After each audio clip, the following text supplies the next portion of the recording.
Jadi kalau jasa itu nggak kelihatan benda yang diperdagangkan. Kalau perusahaan dagang, sudah kelihatan fisik produk yang diperdagangkan. Tapi tidak ada proses mengubah bahan mentah jadi barang jadi.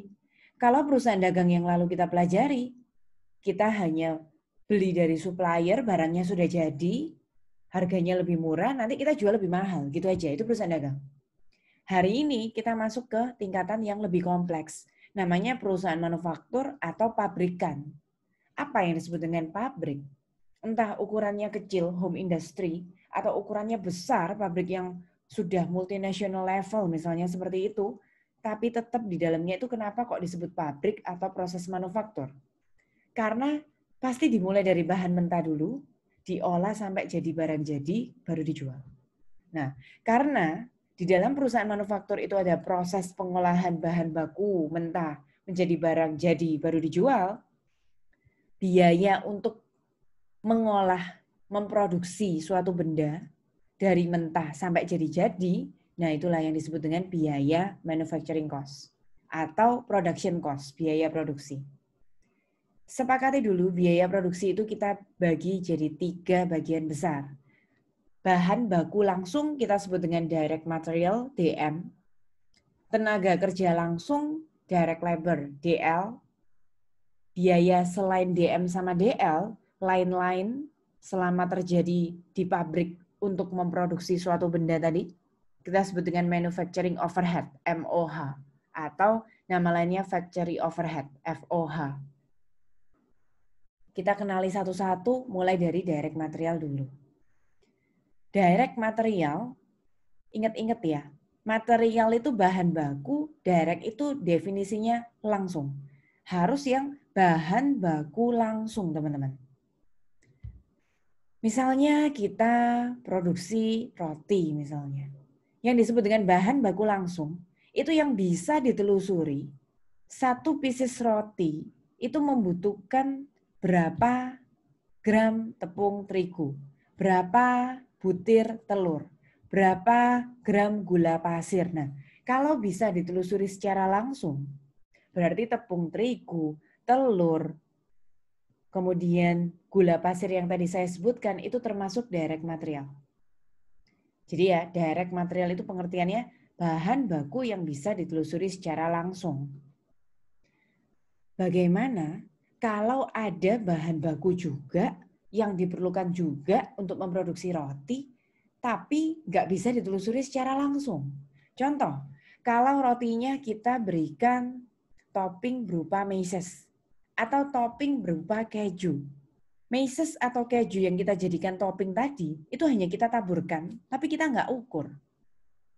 Atau misalnya, supaya tadi rotinya itu gurih, waktu kita buat adonan, kita tambahkan sejumput garam. Tapi nggak ada satuannya, cuma kita ambil garamnya, tambahin sedikit pakai tangan kita gitu aja. Nah, itu sulit ditelusuri contohnya teman-teman. Kalau dalam cerita saya tadi garam itu menjadi salah satu contoh bahan baku yang sulit ditelusuri secara langsung ke dalam satu unit roti tadi, berarti garam itu adalah bahan baku tidak langsung. Itu namanya indirect material. Kalau yang bahan baku langsung namanya direct material. Kalau yang bahan baku tidak langsung itu namanya indirect material. Nah, yang langsung itu masuk di direct material ini, DM. Yang tidak langsung nanti masuknya ke manufacturing overhead ya. Itu pengertian tentang bahan baku. Saya lanjut ke direct labor sekarang. Kalau tadi kita bicara bahan baku material, sekarang fokus ke tenaga kerjanya, labor, tenaga kerja. Sama. Tenaga kerja ada yang disebut dengan direct labor. Direct labor itu berarti dalam pembuatan satu unit roti tadi, kalian bisa menelusuri membutuhkan pekerjaan dari orang tersebut berapa menit, berapa jam. Nah itu perlu. Tapi kalau tidak bisa ditelusuri, masukkan tenaga kerja itu tadi ke dalam indirect atau tidak langsung. Contoh, apa yang bisa ditelusuri kalau kita lagi bicara perusahaannya roti. Perusahaan roti itu bisa ditelusuri kalau bagi saya, proses pembuatannya mulai dari adonan sampai di oven, kemudian jadi keluar dari oven. Nah, orang yang bakernya tadi yang mengerjakan roti tadi itu kerjanya berapa menit? Kerjanya berapa jam untuk menghasilkan 1 unit roti tadi itu? Kalau bisa telusuri bagi saya itu adalah direct labor. 1 unit roti membutuhkan 1,5 jam pengolahannya baker itu tadi. Berarti baker itu adalah direct labor. Di pabrik roti itu ternyata ada tenaga kerja lain selain baker. Contoh petugas keamanan dan petugas kebersihan. Sulit menelusuri, satpam yang ada di depan pabrik itu menjaga 1 unit roti itu berapa menit. Terus ada petugas kebersihan kira-kira bersih-bersih seluruh area pabrik khusus untuk 1 unit roti yang jenis itu aja berapa menit. Nah itu sulit menelusuri. Jadi petugas keamanan, petugas kebersihan itu adalah indirect labor. Sama-sama bekerja di sana tapi sulit ditelusuri per unit rotinya itu langsung.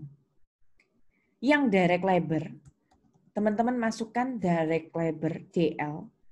Yang tidak langsung indirect labor, lagi-lagi masukkan ke manufacturing overhead. Hanya yang direct saja itu adalah DMDL. Sisanya yang bukan direct, berarti semua indirect yang tidak langsung sulit ditelusuri, itu namanya istilahnya adalah manufacturing overhead. Manufacturing overhead, apalagi selain bahan baku tidak langsung, selain tenaga kerja yang tidak langsung. Contoh lagi misalnya mesin. Mesin itu membutuhkan listrik. Nah, listrik itu bukan bahan baku langsung, bukan tenaga kerja langsung, berarti listrik pabrik itu adalah manufacturing overhead. Mesin itu kalau di dunia akuntansi harus didepresiasi, harus disusutkan. Penyusutan mesin itu bukan bahan baku langsung, bukan juga tenaga kerja langsung. Berarti penyusutan mesin itu adalah manufacturing overhead.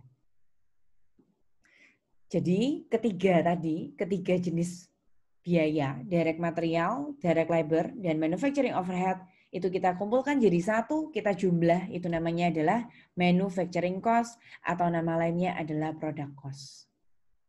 Product cost itu sangat penting dikatakan di sini. Karena product cost ini yang menentukan biaya produksi kita berapa, yang nantinya akan menjadi harga pokok penjualan kita. Dasar kita menjual ke customer, patokan kita mau jual harga berapa tuh ya dari sini, harga pokok produksi kita.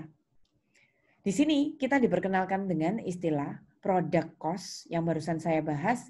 Nah, lawannya adalah period cost. Apa sih bedanya product cost sama period cost? Ciri-ciri keyword yang bisa saya berikan ke kalian adalah product cost itu direct material, direct labor, manufacturing overhead.